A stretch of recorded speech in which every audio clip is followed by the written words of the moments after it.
بسم اللہ الرحمن الرحیم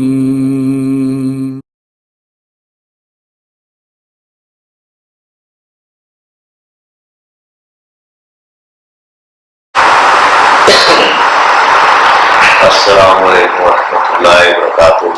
وعلیکم السلام ورحمۃ اللہ وبرکاتہ۔ یہ تو ہمیں اب سمجھ آ گئی ہے، آپ نے تفصیلاً بتایا ہے کہ کتاب چلائن تو صنعت کے لحاظ سے صحیح کتاب ہے، ابان جو ہے وہ سکہ راوی ہے، اس کی توثیق بھی موجود ہے۔ تو دوسری بات جو آپ بتا رہے تھے کہ روایات کی جو اقسام ہے، یعنی جو ایک ہوتا ہے نا شریعت میں عقائد میں یا حلال و حرام میں، اس میں سند کا کرائٹیریا تھوڑا ٹائٹ ہوتا ہے جی، لیکن فضائل میں اور اعمال میں یا تاریخ میں جو چیزیں ہوتی ہیں ان میں تھوڑا سا اس میں سند کے اندر وہ شدت نہیں ہوتی جی، تو یہ ہے کہ یہ آپ نے بتایا ہمیں فضائل میں اور اعمال میں۔ قصص میں یا دیگر اس کے علاوہ بھی کوئی ایسے اصول ہیں، یعنی ہم کتاب سلام کو جب ہم مزید پرکھتے ہیں، ٹھیک ہے، تو اس کے علاوہ بھی کوئی ایسے اصول ہیں جس سے ہمیں یہ اندازہ ہو کہ اس کا یہ متن بھی یہ کتاب ہے کوئی ایسی، یعنی وہ ہم جسے کہتے ہیں کہ وہ جیسے سند ہے جی، سند ضعیف ہے جی، سند نہیں جی، مطابقات شاید کی تو لوگ جاتے ہی نہیں ہیں سند ہی۔ اس کے علاوہ بھی کوئی ایسے اصول ہیں جس کو ہم کتاب سلام کو جو سمجھ سکتے ہیں کہ یار یہ متن بھی کیا ہے کتاب سے۔ بسم اللہ الرحمن الرحیم۔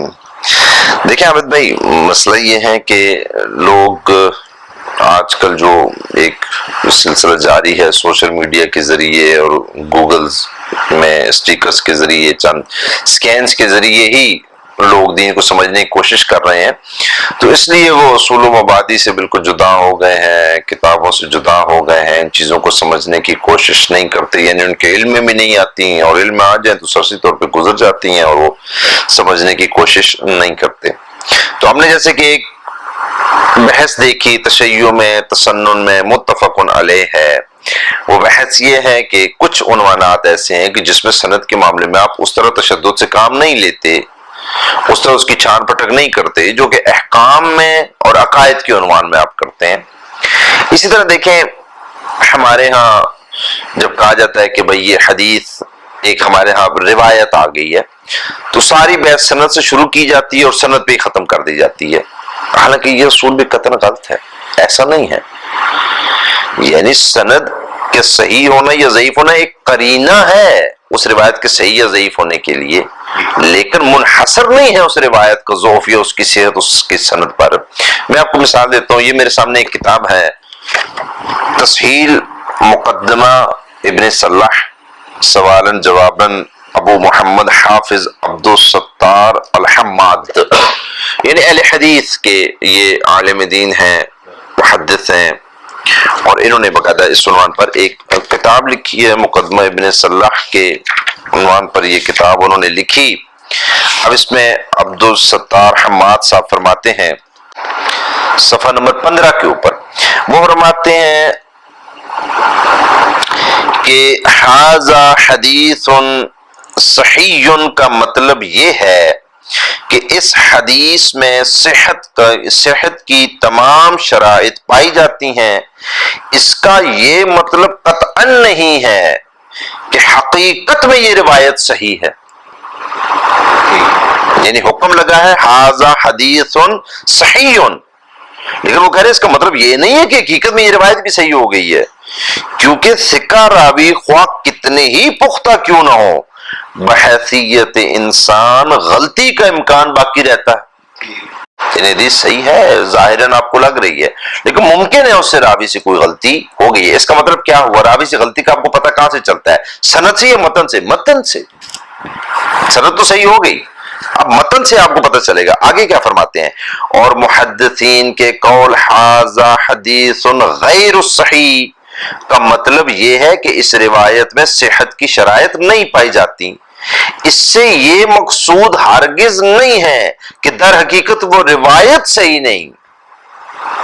اگر کوئی محدث کہتا ہے کہ یہ حدیث صحیح نہیں ہے تو مطلب یہ نہیں ہے کہ ٹھیک ہے شرائط تو نہیں پائی جاتی، مطلب یہ نہیں کہ وہ روایت صحیح نہیں ہو سکتی، کیونکہ زیادہ غلطیاں کرنے والا راوی کبھی کبھی صحیح بات بھی کہہ دیتا ہے، یعنی راوی آپ خطا کار ہے، صحیح اور حفظ ہے، وہ بھول جاتا ہے چیزیں، آپ کہتے ہیں اس کی سند میں ضعف آ گیا، لیکن اس کا یہ مطلب نہیں کہ اس نے وہ جو متن بیان کیا وہ لازم ضعیف ہو جائے گا، نہیں، ممکن ہے یہاں سے صحیح کہہ دیا ہے، اس کا مطلب ہے سند کے ساتھ متن کو بھی دیکھنا پڑتا ہے کہ متن میں کیا کچھ بیان ہوا ہے، پھر اس کو پرکھا جاتا ہے، اس کے اپنے قوانین ہیں، علم درایت پر اس کو ہم پرکھیں گے اور اس میں ہم دیکھیں گے کہ اس کے بارے میں کیا حکم لگتا ہے کہ وہ صحیح ہے، قابل قبول ہے، یہ قابل قبول نہیں ہے۔ اس کی میں آپ کو مثال دے دیتا ہوں، جیسے ایک کتاب ہے، یعنی بہت سی کتابیں ہیں اور یہ اصول مسلمہ ہے، لیکن ایک عام لوگوں کو سمجھانے کے لیے، کیونکہ ان کی دسترس میں جو کتابیں ہوتی ہیں ہمیں وہیں سے یہ مثالیں دینی پڑتی ہیں چھوٹی چھوٹی، تاکہ وہ ان مثالوں کو دیکھ کر حقیقت تک پہنچ سکیں، اس کو سمجھ سکیں۔ مثلا ایک کتاب ہے خصائص علی، امام نسائی کی کتاب ہے، غلام مصطفیٰ ظہیر صاحب نے اس کی تحقیق و تخریج کا کام کیا ہے۔ اب وہاں پر آپ حکم پڑھیں گے، وہ کسی حدیث پر لکھیں گے اسنادہ ضعیف والحدیث صحیح، کہ سند اس روایت کی ضعیف ہے لیکن جو اس روایت کا متن ہے وہ صحیح ہے۔ اب سوال پیدا ہوا کہ جب سند ضعیف ہو گئی تو متن کیسے اس کا صحیح ہو گیا؟ اسی طرح وہ ایک جگہ پہ فرمائیں گے اسنادہ ضعیف والمتن صحیح، اسنادہ ضعیف والحدیث صحیح، یہ احکامات انہوں نے مختلف مقامات پہ لگائے ہیں، سند ضعیف ہے لیکن متن اس کا کیا ہے؟ صحیح ہو گیا ہے۔ سنن ترمذی کی میں آپ کو مثال دے دوں، مناقب امیر شام کے عنوان پر ایک باب ہے، وہاں پر مناقب معاویہ بن ابی سفیان کے نام سے امام ترمذی نے ایک باب باندھا، اس میں پہلے وہ ایک حدیث لے کے آئے، اس کے بعد وہ دوسری حدیث واقدی سے لے کر آئے۔ اب وہ جو واقدی سے حدیث نیچے لے کر آئے ہیں اس پر امام البانی حکم لگاتے ہیں صحیح، یہ حدیث صحیح ہے، حالانکہ راوی کون ہے؟ واقدی، جو حدیث میں متروک ہے، اہل سنت کیا۔ اور حافظ زبیر علی زئی اس حدیث پر حکم لگاتے ہیں حسن، یہ حدیث حسن ہے، سند پہ نہیں حکم لگاتے، متن پہ، حسن، یہ حدیث کیا ہے؟ حسن ہے۔ اور آگے لکھتے ہیں وَسَنَدُهُ ضَعِيفٌ جِدًّا، اس روایت کی سند تو بہت ہی زیادہ ضعیف ہے۔ تو جب بہت ہی زیادہ ضعیف ہے اس روایت کی سند، تو متن آپ نے حسن کیسے کہہ دیا اس کو؟ پھر تو آپ کو ضعیف کہنا چاہیے تھا، اس لیے کہ سند ضعیف ہوئی ہے، اس کا متن انہوں نے قبول کیا ہے، امام البانی نے بھی اسی لیے قبول کیا، امام ترمذی نے بھی اسی لیے قبول کیا، حافظ زبیر نے بھی اسی لیے قبول کیا۔ واقعی کو ضعیف ہی مان رہے ہیں حدیث میں، کیوں قبول کر رہے ہیں؟ اس لیے وہ کہہ رہے ہیں کہ اس سے اوپر جو حدیث بیان ہوئی اس میں واقعی راوی نہیں تھا لیکن متن یہی بیان ہو گیا۔ تو متن کو پرکھنے کا ایک الگ طریقہ ہوتا ہے، صرف سند کے اندر منحصر آپ بحث کو نہیں کر سکتے ہیں۔ مثلا آپ سلیم کے بارے میں کہتے ہیں کہ سلیم میں روایتیں ہیں، اس کا راوی کون ہے؟ ابان ہے، آپ کہتے ہیں اب چونکہ ابان ضعیف ہے تو اس کا مطلب ہے یہ ساری روایتیں ضعیف ہو گئی ہیں، نہیں، ایسا نہیں ہے۔ ٹھیک ہے، ان کی اگر سند ضعیف بھی مان لی جائے بنا بر تنزل، اگر ایک لمحے کے لیے مان لی جائے کہ ٹھیک ہے ابان ضعیف ہے، ابان نے یہ حدیثیں بیان کی ہیں، سلیم میں فار ایگزامپل 91 حدیثیں ہیں، 91 حدیثیں ابان نے بیان کی ہیں، ساری سندیں ضعیف ہو گئی ہیں، لیکن کیا اس کا یہ مطلب ہے کہ متن ضعیف ہو گئی ہیں؟ کیا متن ان سے حجت نہیں پکڑی جائے گی؟ یہ کس نے کہا؟ یہ الگ بحث ہے۔ ابان تو کذاب نہیں ہے، صرف ضعیف ہے، کذاب راوی کی حدیث بھی صحیح ہو جاتی ہے۔ میں آپ کو اس کے لیے ایک مثال دیتا ہوں، یہ میرے پاس کتاب ہے علم درایت الحدیث، تشیع کی کتاب ہے، یہ ہے محمد حسن ربانی کی، یعنی اسی پر علم حدیث کے عنوان پر ان کی کتاب ہے، صفحہ نمبر 133 پر یہ لکھتے ہیں حدیث موضوع، یعنی گھڑی ہوئی حدیث کے بارے میں لکھتے ہیں، اس کے باوجود ایسا نہیں ہے، یعنی جو آدمی جھوٹا ہوتا ہے تو ہم یہی کہتے ہیں کہ اس نے حدیث گھڑ لی ہوگی، اس نے بنا لی ہوگی، وہ کہتے ہیں اس کے باوجود ایسا نہیں ہے کہ ایک پکے جھوٹے شخص کی بھی ہر حدیث جھوٹی ہو، کیونکہ ممکن ہے وہ کبھی سچ بھی بول دے۔ یعنی ایک روایت آپ کے پاس ایسی ہے جس کا راوی جھوٹا تھا، تو آپ اسے کیا کہیں گے؟ آپ کہیں گے اب یہ موضوع ہو گئی، یہ من گھڑت ہے، کیوں؟ کیونکہ راوی جھوٹا ہے۔ وہ کہہ رہے ہیں ایسا لازم نہیں ہے، کہ وہ حدیث من غلط ہی ہو، اسے جھوٹ ہی بولو، نہیں، بلکہ جھوٹا آدمی کبھی سچی بات بھی کر دیتا ہے. یعنی اس جھوٹے راوی ہونے کے باوجود بھی آپ نے متن کو پرکھنا ہے. کیا پتہ وہ متن ٹھیک ہو. اب متن کو پرکھنے کے اپنے اصول ہیں جو علماء نے بیان کیے ہیں. یہ میرے سامنے کتاب ہے شرح نخبۃ الفکر فی مصطلح اہل الاثر. یہ اردو تلخیص سوالات جواباً ترجمہ کیا ابو محمد عبد الغفار بن عبد الخالق نے. ابن حجر عسقلانی کی اصل میں یہ کتاب ہے، اور اس کا انہوں نے یہ یعنی اختصار کے ساتھ اس کا ترجمہ بھی کیا، سوال جواب نے اس کو ترتیب بھی دیا. صفحہ نمبر 66 پر وہ لکھتے ہیں کذاب راوی، خبر موضوع. وہ کہتے ہیں کہ راوی کے جھوٹ سے کیا مراد ہے. وہ فرماتے ہیں راوی کے جھوٹ سے مراد یہ کہ رسول اللہ صلی اللہ علیہ وآلہ وسلم پر وہ جھوٹ بولتا ہے اور اس کی روایت کو موضوع کہتے ہیں. یعنی ایسا راوی جو جھوٹ باندھتا ہے نبی خاطب پر، اس کی روایت کو موضوع کہتے ہیں. جھوٹا راوی آ گیا سند میں. پھر کیا ہوا؟ وہ کہتے ہیں اس پر وہ کا حکم، یعنی یہ جو آپ نے گھڑنے کا حکم لگایا ہے، ظن غالب کی وجہ سے لگایا جاتا ہے، یقینی طور پر نہیں، کیونکہ جھوٹا آدمی بھی کبھی کبھار سچ بول دیتا ہے. ایسا نہیں ہے کہ صرف راوی جھوٹا آیا آپ نے کہا حدیث اس نے گھڑ دی ہے، نہیں، وہ الگ سے دیکھنا پڑے گا کہ اس نے حدیث گھڑی ہے یا نہیں گھڑی ہے. ممکن ہے وہ ہے جھوٹا لیکن اس بار اس نے جھوٹ نہیں بولا، سچ بول گیا. ہر دفعہ تو وہ جھوٹ نہیں بولے گا نا، اس دفعہ وہ سچ بول گیا. متن میں دیکھنا پڑے گا. الغرض علم حدیث کے ماہر علماء کے پاس ایسا قوی ملکہ ہوتا ہے، یعنی وہ ایسا نہیں کہ ہر آدمی کہے کہ اچھا مجھے اصول مل گیا تو میں خود ہی اس کو دیکھتا رہوں گا، نہیں، بلکہ وہ جو اس فن کے ماہر ہوتے ہیں ان کے پاس ایسا ملکہ ہوتا ہے جس کی بدولت وہ سچ اور جھوٹ کی تمیز کر لیتے ہیں. تو وہ لوگ پرکھ لیتے ہیں. وہ کہتے ہیں اگر راوی جھوٹا ہے تو سوال یہ ہے کہ اس کا متن جھوٹا ہے یا نہیں ہے، وہ ہم پرکھ لیں گے. اب یہ آپ کو یہ علماء کے تشیع کو بھی حوالہ آپ کو دکھا دیا.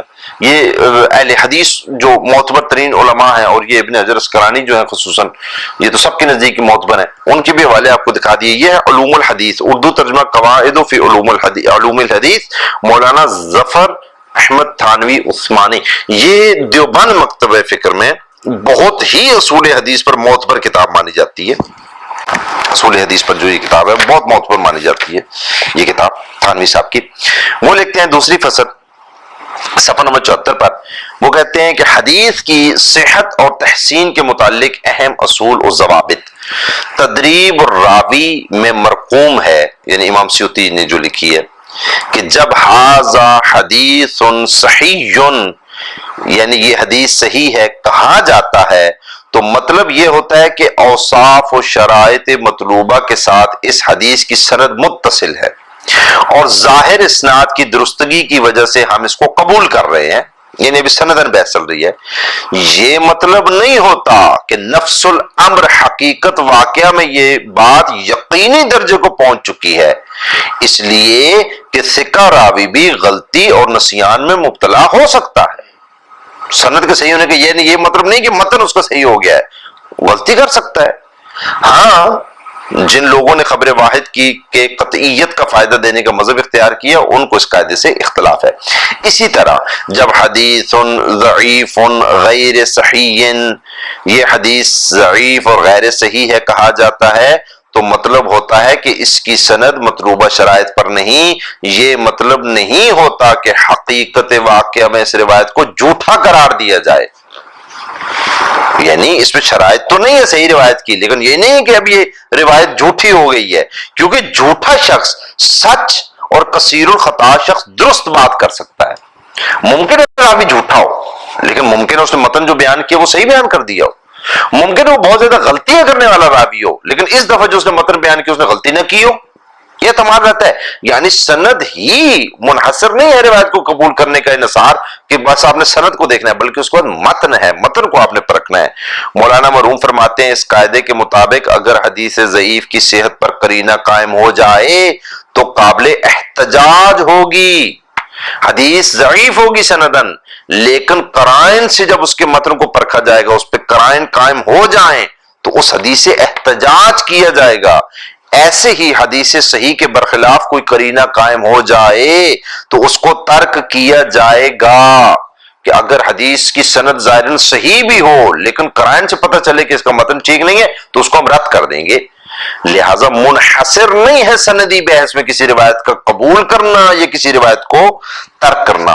یہ کتاب ہے جاء الحق، مفتی احمد یار خان نعیمی صاحب کی، دائرہ مکتب بریلویہ میں یہ مسترد ترین، وہ جو میں نے آپ کو دکھائی تھی مکتب دیوبند میں، پہلے اہل حدیث کی دکھائی تھی، اب یہ مسلک بریلوی کی، تاکہ میں اس لیے ان کی سب کی کتابیں دکھا رہا ہوں، تشیع کو پہلے دکھائی تاکہ کوئی یہ نہ کہے کہ یہ اصول شاید اس مکتب فکر میں تو مانا جاتا ہے لیکن ہمارے علماء شاید اس کو آن نہیں کرتے، ہمارے مکتب فکر میں شاید یہ بات کہی نہیں جاتی۔ اس لیے میں جتنے مکاتب فکر ہیں جو سب معروف و مشہور ہیں تو ان کی یہ بات نقل کر رہا ہوں تاکہ پتہ چلے کہ یہ چیز مشہور و معروف ہے علماء کے درمیان۔ اچھا، وہ فرماتے ہیں قاعدہ نمبر 5 صفحہ نمبر 481 پر، اسناد کے ضعف سے متن حدیث کا ضعف لازم نہیں۔ لازم نہیں ہے کہ سند ضعیف ہے تو آپ کے میں اس کو متن کو نہیں مانتا، یہ ضعیف ہو گیا، نہیں۔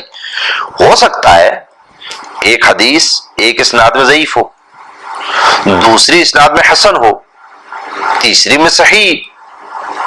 اسی لیے امام ترمذی ایک حدیث کے متعلق فرماتے ہیں ھذا الحدیث حسن صحیح غریب، یہ حدیث حسن بھی ہے، صحیح بھی ہے، غریب بھی ہے۔ ترمذی کے اس قول کا مطلب یہی ہوتا ہے کہ یہ حدیث چند سندوں سے مروی ہے، ایک اسناد سے حسن ہے، دوسری سے صحیح ہے اور تیسری سے غریب ہے۔ یعنی ایسا نہیں ہے کہ ایک روایت ضعیف آ گئی ہے آپ کے ہاں تو آپ کہیں کہ اب اس کا متن بالکل قبول ہی نہیں کرنا، وہ ضعیف ہوگا، نہیں، بلکہ اس کے متن کو دیکھا جائے گا، ممکن ہے باقی اسناد میں وہ متن آ گیا ہو، اس کو قرائن سے آپ دیکھیں گے کہ یہ متن صحیح بنتا ہے یا نہیں بنتا۔